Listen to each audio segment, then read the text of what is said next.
অন্তর্বর্তী সরকার অর্থনৈতিক সংস্কারকে মূল এজেন্ডা হিসেবে না নিলেও প্রতিষ্ঠানগুলোর প্রধানদের যোগ্যতায় অর্থনীতি ঘুরে দাঁড়িয়েছে বলে জানিয়েছে centre for policy dialogue CPD. সকালে রাজধানীর ব্র্যাক সেন্টারে সিপিডি আয়োজিত এক সংবাদ সম্মেলনে এই সব তথ্য তুলে ধরেন সংস্থাটির গবেষণা পরিচালক ডক্টর খন্দকার গোলাম মোয়াজ্জেম। বর্তমানে দেশের টাকার মান ও মূল্যস্ফীতি স্থিতিশীল রয়েছে বলেও জানানো হয় সংবাদ সম্মেলনে। তিনি বলেন, ব্যাংকগুলোর ভঙ্গুর অবস্থার থেকে উত্তরণে একীভূতকরণের উদ্যোগ নেওয়া হয়েছে।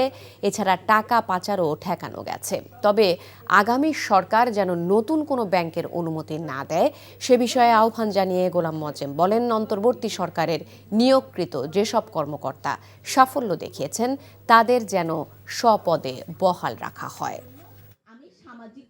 স্থানীয় সরকার শক্তিশালী করা ছাড়া এমপি নির্ভর যদি আমরা বাংলাদেশের উন্নয়ন চিন্তা করি, এটা আসলে অনেক ক্ষেত্রেই আমাদের উন্নয়নকে পর্যাপ্তভাবে এগুতে দেবে না। সুতরাং যে রাজনৈতিক দলগুলো ইলেকশন ম্যানিফেস্টো করেছেন জাতীয় পর্যায়ে, উচিত হচ্ছে এমপিদের স্থানীয় পর্যায়ে, লোকাল গভর্নমেন্ট পর্যায়ে তাদের এই ধরনের ইলেকশন ম্যানিফেস্টো তৈরি করা এবং সেই জিনিসগুলো নিয়ে এগুনো।